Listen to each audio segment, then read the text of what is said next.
नमस्कार मंडळी, नवीन एका इंटरेस्टिंग व्हिडिओमध्ये सर्वांचं मनापासून स्वागत आहे. मित्रांनो, महाराष्ट्रातील दिव्यांग बांधवांसाठी अतिशय महत्त्वाची आणि मोठी अपडेट या ठिकाणी आलेली आहे.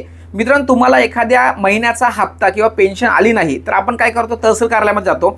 तहसील कार्यालयामध्ये गेल्यानंतर संबंधित जे काही अधिकारी असतील, कर्मचारी असतील, त्यांना विचारणा करतो की सर, आम्हाला या महिन्याचे पैसे आलेले नाहीत, कधी येतील किंवा का आलेले नाहीत, आम्हाला या संदर्भात माहिती द्या. तर त्या ठिकाणचे जे कर्मचारी आहेत किंवा ते अधिकारी आहेत ते काय म्हणतात, आमच्याकडून सर्व काही ओके आहे, आम्हाला काही माहीत नाही, वरून पैसे येतील, मंत्रालयातून पैसे आलेले नाही, सरकारने पाठवलेले नाहीत, अशा पद्धतीचं उत्तर त्या ठिकाणी दिलं जातं आणि आपण घरी येतो. बरोबर आहे. पण यापुढे आता आपल्याला रिटर्न नाही यायचं, घरी नाही यायचं, एक शासन निर्णय घेऊन जायचं आहे आणि त्यांना स्पष्टपणे दाखवायचं आहे की सर, मला पैसे आलेले नाही, याची जबाबदारी तुमची आहे आणि तुमच्यावर त्या संदर्भात कारवाई सुद्धा होणार आहे. लक्षात ठेवा.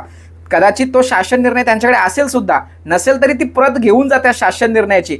या संदर्भात राज्य सरकारने महत्त्वपूर्ण शासन निर्णय जाहीर केलाय. तो शासन निर्णय मी तुम्हाला स्क्रीनवरती दाखवतोय. या शासन निर्णयाची PDF मी डिस्क्रिप्शन बॉक्समध्ये देतोय, त्यावरती क्लिक करून तो डाउनलोड करायचा आहे, तो मोबाईलमध्ये ठेवायचा आहे किंवा त्याची प्रिंट मारायची आणि संबंधित कार्यालयामध्ये घेऊन जायचे आणि त्यांना सांगायचं की सर, आता हे जे आम्हाला हप्ते आलेले नाही किंवा पुढे जर समजा एखादा हप्ता आला नाही तर याला सर्वस्वी जबाबदार तुम्ही असणार आहेत. लक्षात ठेवा.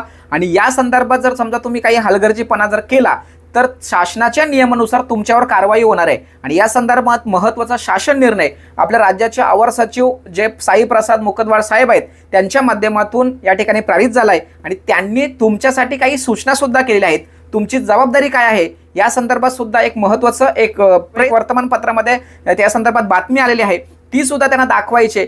त्या पत्रामध्ये नेमक्या कोणत्या सूचना दिलेल्या आहेत त्या सुद्धा आपण या ठिकाणी जाणून घेऊया. आणि या ठिकाणी बघा मित्रांनो, दिव्यांग व्यक्ती योजनेपासून जर वंचित राहिल्यास यास अधिकारी पूर्णपणे जबाबदार असणार आणि या संदर्भात याची अंमलबजावणीची संपूर्ण जबाबदारी ही तहसीलदार कार्यालयातील तहसीलदार यांची असणार आहे. आणि या संदर्भात राज्य सरकारने महत्त्वपूर्ण शासन निर्णय, महत्त्वाचा निर्णय राज्य सरकारने घेतलेला आहे. आणि यामध्ये बघा, राज्यातील पात्र दिव्यांग नागरिकांना शासकीय योजनांचा लाभ न मिळाल्यास संबंधित अधिकाऱ्यांनाच जबाबदार धरण्यास निर्णय राज्य सरकारने घेतलेला आहे. लक्षात ठेवा. मग जे यावरून आपल्याला स्पष्टपणे कळतं की जर समजा आपण पात्र असून सुद्धा आपल्याला जर हप्ता आला नाही तर याची सर्वस्वी जबाबदारी ही संबंधित अधिकाऱ्याची असणार आहे. या संदर्भात राज्य सरकारने हा निर्णय घेतला आहे. दिव्यांग सक्षमीकरण विभागामार्फत राबवण्यात येणाऱ्या विविध योजनांच्या अंमलबजावणीला गती देण्यासाठी हे पाऊल राज्य सरकारने उचललेलं आहे. अशा पद्धतीचं हे कात्रण या ठिकाणी तुम्हाला समोर दिसत असेल. संजय गांधी निराधार अनुदान योजना असेल, श्रावणबाल सेवा राज्य निवृत्त वेतन योजना असेल, इंदिरा गांधी राष्ट्रीय दिव्यांग पेन्शन योजना असेल, या योजनांचा लाभ प्रत्येक पात्र लाभार्थ्याला मिळावा यासाठी हा निर्णय या ठिकाणी घेण्यात आलेला आहे. जिल्हाधिकारी कार्यालय असेल किंवा तहसीलदार कार्यालय असेल किंवा जिल्हाधिकारी आणि तहसीलदार यांच्यावर थेट जबाबदारी या ठिकाणी सोपवण्यात आलेली असून स्थानिक पातळीवर या संदर्भात काटेकोरपणे अंमलबजावणी करण्याचे आदेश या ठिकाणी राज्य सरकारने दिलेले आहेत. याशिवाय सर्व दिव्यांग लाभार्थ्यांची UDID कार्ड, त्याची नोंदणी, अद्ययावत माहिती ठेवण्यास राज्य सरकारने त्यांना बंधनकारक केलेले आहे. त्याचबरोबर पात्र असूनही कोणताही लाभार्थी योजनांपासून वंचित राहिल्यास थेट, बघा या ठिकाणी अतिशय महत्त्वाचा मुद्दा, थेट कोण या ठिकाणी बघा, संबंधित अधिकारी यांच्यावर कारवाई केली जाणार. आणि अशा सूचना महाराष्ट्र राज्याचे अवर सचिव साईप्रसाद मुकदवार यांनी या ठिकाणी दिलेली आहे.